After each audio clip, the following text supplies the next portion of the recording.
Estamos voltando aqui com o nosso programa Café e Prosa e hoje nós estamos conversando com o nosso querido jornalista Peninha. Peninha, nós conversamos da relação da empresa com a comunicação, sim, da sociedade com a comunicação e agora a questão do poder com a comunicação. Sim. Nós temos aí uma discussão de quem financia parte da mídia hoje, sim, tem sido os governos, ou seja, o espaço público. Sim. Como é que você vê essa relação do controle da mídia, muitas vezes que acontece, inclusive denúncia aqui em Minas Gerais, de que, sim, há um certo controle da mídia mineira por parte, sim, do atual ocupante do Palácio da Liberdade? Essa é uma questão também muito importante, Gilson. Historicamente, o Brasil teve e tem, nos governos federal, estaduais e municipais, grandes anunciantes. São Paulo, por exemplo, em São Paulo é diferente, porque São Paulo é um estado industrializado. Então, as indústrias, as empresas, o comércio anunciam muito. No Rio de Janeiro também, são os dois estados que têm mídia nacional apenas. Isso também é um negócio muito ruim para o Brasil. Eles concentram as notícias políticas, econômicas, culturais e esportivas. Também o Rio tem um veículo hoje, né? Um grupo hoje, porque foi capital do Brasil. E Minas Gerais não tem veículos nacionais de comunicação como o Rio Grande do Sul, não tem Paraná, Nordeste. E aqui os governos estaduais descobriram que o grande anunciante em Minas é o governo estadual, seja ele qual for. Como também o governo federal, e isso não vem sendo usado pelos seguidos governos federais do PT ou de outros partidos, o governo federal também é um grande anunciante, com Caixa Econômica, com Petrobras, com Banco do Brasil. Mas além do financiamento... Isso é pouco usado. Agora, em Minas, a situação é diferente porque as nossas grandes indústrias, os nossos grandes segmentos industriais são mineração, metalurgia e agropecuária, siderurgia também, que não precisam anunciar, porque eles vendem por atacado, não vendem no varejo. Então, o governo de Minas virou um grande anunciante e, dependendo do governo, isso significa uma pressão ou não sobre a mídia. Controle sobre a mídia. Controle, pressão, controle, dá isso, não dá aquilo. E isso é ruim para o Estado, politicamente e economicamente. Justamente. Muito ruim. Peninha, você é um militante da luta da comunicação, sim, das rádios comunitárias, dos, sim, jornais. Você é um histórico lutador nessa área. Obrigado. Como é que você vê essa situação hoje das rádios comunitárias, o cerceamento da livre expressão, sim, a dificuldade que nós temos ainda de ampliar e democratizar esses meios? Como é que você está vendo aí, depois de tantos anos de luta sua à frente desses movimentos? Olha, eu converso muito e sou um frequentador, um militante, por exemplo, da Rádio Favela, sou um militante da TV comunitária e de outras. E, para nossa surpresa, o pessoal, inclusive das rádios e TVs comunitárias, reclama muito. Não há muito incentivo. Esperava-se mais incentivo do governo federal, de governos estaduais e governos municipais, mas não há muito incentivo. As rádios e TVs comunitárias fazem literalmente das tripas o coração para poder sobreviver e fazer o seu trabalho, que é um trabalho muito sério, importante, e muitas vezes é um trabalho de relatar situações que não se conhecem, situações de periferia das cidades, enfim, da democracia como um todo, do emprego. Existe uma luta, inclusive, do FNDC, o Fórum Nacional de Defesa e Democratização dos Meios de Comunicação, que fala da necessidade de democratizar as verbas de publicidade, exato, dos governos federais, estadual e municipal. Não seria uma forma também da gente discutir a democratização desses fundos e destiná-los também a essas pequenas rádios comunitárias, jornais, enfim, blogs, que podem também socializar e democratizar os meios de comunicação? Sem dúvida. Uma percepção e uma pergunta excelente. Outra pergunta excelente, Gilson.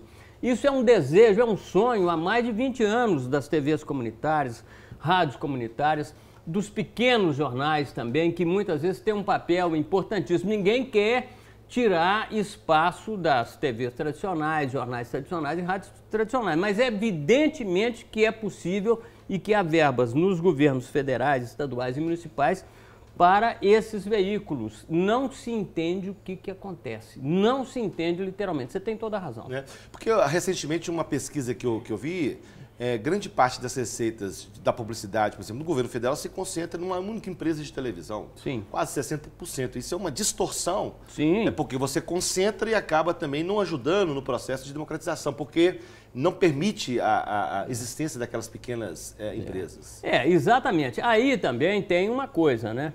Vem a pressão dos grandes veículos e quem tem mais peso, como esse veículo maior que você fala, que tem 2 canais de televisão, tem rádio, tem jornal, tem revista, essa pressão é maior, vamos dizer.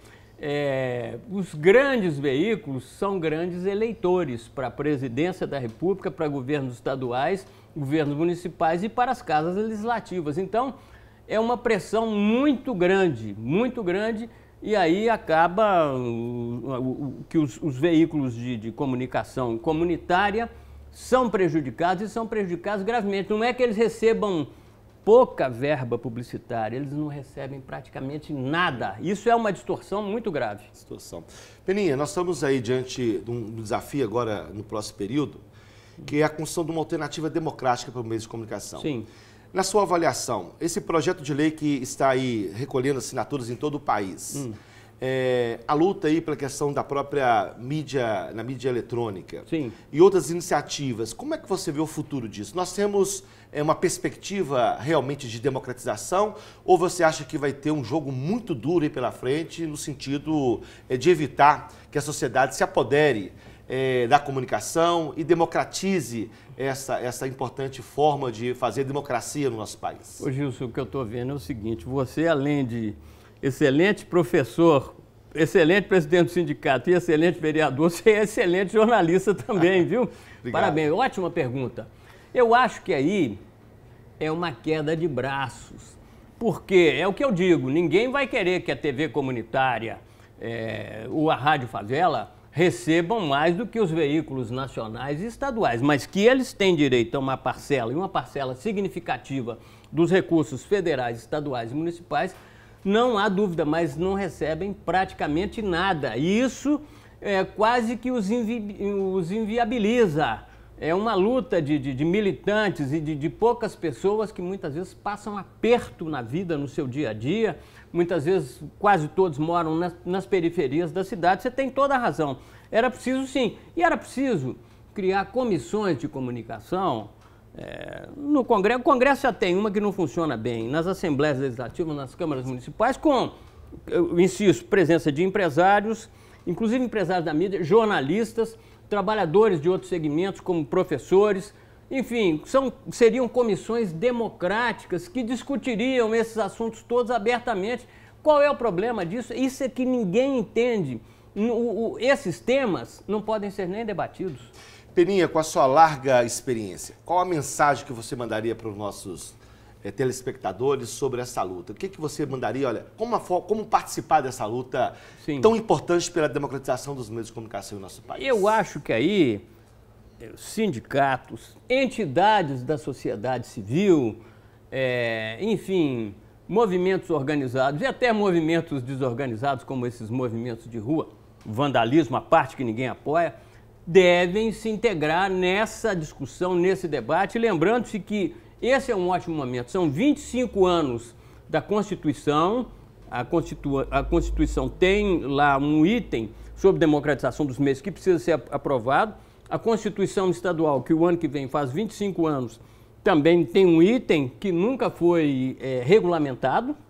E as leis orgânicas, eu acho que é isso, é vislumbrar isso, visualizar que é possível e que é possível fazer algo profundamente democrático. Peninha, nós estamos encerrando nossa prosa, passou tão rápido. Passou.